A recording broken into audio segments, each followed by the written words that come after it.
ప్రియమైన వాళ్ళరా, ప్రభు యేసుక్రీస్తు నామములో ఈ యొక్క ఉదయకాల సమయాన మీ అందరికీ నాకు హృదయపూర్వక వందనాలు తెలుపుకుంటున్నాను. ఈరోజంతా కూడా మీరు చేయబో అన్ని విషయాల్లో దేవుని హస్తము మీకు తోడయ్యుండి మీకు జయాన్ని కలుగుజేయుగాక. భయమును తొలగించుదాం అనేటువంటి అంశం మీద మనం ఈరోజు దేవుని వాక్యాన్ని ధ్యానించుకోబోతున్నాం. భయాన్ని మన నుండి తొలగించాలి.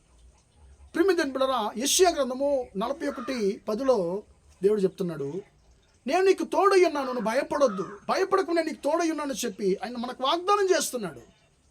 ప్రియమైన కానీ మనం చాలా విషయాల్లో మనం అన్నిటికీ భయపడుతున్నాం. కారణం ఏంటంటే దేవుడు మనకు తోడై ఉన్నాడు అనేటువంటి దాన్ని మనం మర్చిపోతున్నాం. ఆయన ఇచ్చినటువంటి వాగ్దానాన్ని మనం మర్చిపోతున్నాం. యెహోషువకు దేవుడు అంటున్నాడు కదా, నేను నిన్ను విడువను ఎడబాయనయ్యా, నీ బ్రతుకు దినములంతా కూడా నేను నీకు తోడై ఉంటానని చెప్పి దేవుడు వాగ్దానం చేశాడు కదండి.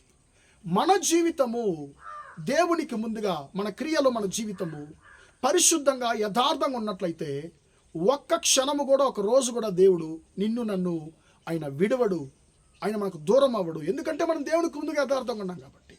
యథార్థవంతులు దేనికి భయపడనక్కర్లేదండి, వారిని ఒక్క క్షణం కూడా దేవుడు విడిచిపెట్టడు.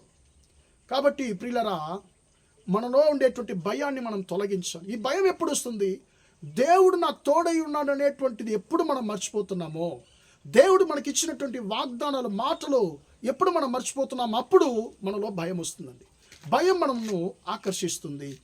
ప్రియమైన దేవుని బిడ్డలారా, మార్కు సువార్త 4వ అధ్యాయంలో 36వ వచనం నుండి చివరి వచనం వరకు ఒక సంఘటన రాయబడిందండి. యేసుక్రీస్తు తన శిష్యులతో ఆయన సముద్రంలో యాత్ర చేస్తున్నాడు. ప్రియమైన దేవుని బిడ్డలారా, ఈ శిష్యులు యేసయ్యతో మాట్లాడడం మొదలుపెట్టుంటారండి. కాబట్టి ఆయన ఏం చేశాడంటే ఆ యొక్క దోణి యొక్క ఆ వెనక భాగానికి వెళ్ళి ఆయన ఏం చేస్తున్నాడు, వెనక వైపు వెళ్ళి ఆయన నిద్రపోతున్నాడు. ఇప్పుడు పెద్ద గాలి అక్కడ విసిరి కొడుతుంది, వారు మునిగిపోయేటువంటి పరిస్థితి వస్తుంది. అంతవరకు యేసయ్యను వెతకలేదు వాళ్ళు. అప్పుడు ప్రమాదం వచ్చినప్పుడు యేసయ్యను వెతకడం మొదలు పెడుతున్నారు. ఏడు యేసయ్య అని చెప్పి వెతకడం మొదలు పెడుతున్నారు. అంటే అర్థం ఏంటండి? వారితో దేవుడు ఉన్నాడని మర్చిపోయారు వాళ్ళు. చాలాసార్లు మనము దేవుడు మనతో ఉన్నాడని మర్చిపోయినప్పుడే మనకు ప్రమాదాలు వస్తాయి. ఏడు ఎతుకుతున్నాడండి. ప్రమాదాలు వచ్చేంత వరకు కొంతమంది సమస్యలు వచ్చేంత వరకు దేవుని వెతకరు. రండి బ్రదర్, రండి సిస్టర్, చర్చికి రండి, ప్రార్థన చేయండి అంటే అస్సలు చేయరు. కానీ సమస్యలు వస్తే వాళ్ళే చర్చికి వస్తారు, ఎక్కువగా ప్రార్థన చేస్తారంటే ఇదేంటండి? ఇది నిజమైన ప్రేమ? ఇది దేవుని మీద నిజమైన ప్రేమ కాదు, ఇది స్వార్థమైన ప్రేమ. అంటే ప్రమాదానికి ఎలాగైనా తప్పించుకోవాలని చెప్పి దేవుణ్ణి వారికి ఒక కేడముగా వారు ఉపయోగించుకుంటున్నారు. కానీ దేవుడి మీద ఉన్నటువంటి నిజమైన ప్రేమ కాదు దీనికి కారణం. ఈరోజు దేవుడి మీద మనకు ఉన్నటువంటి ప్రేమ ఎలాగుంది?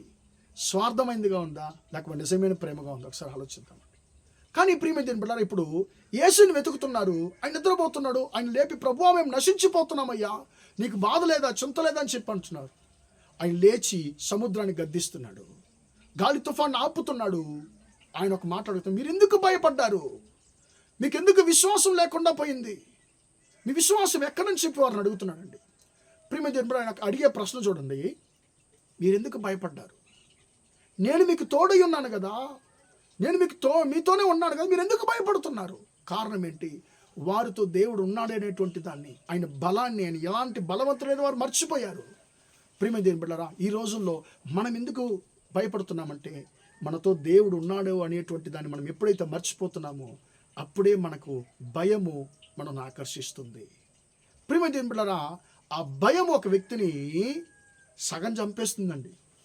ప్రియమైన దేవుని బిడ్డలారా, ఈరోజు అంటున్నాడు, నేను నీకు తోడై ఉన్నాను కదా, నీలో ఉండేటువంటి భయాన్ని నువ్వు తొలగించుకో నా కుమారుడు, నా కుమార్తె.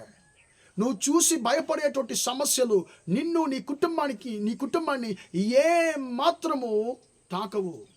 నువ్వు చూసి భయపడుతున్నటువంటి మనుషులు, సమస్యలు నిన్ను ఏ మాత్రము అవి నీకు హాని చేయవు, నిన్ను తాకవని చెప్పి దేవుడు అంటున్నాడు.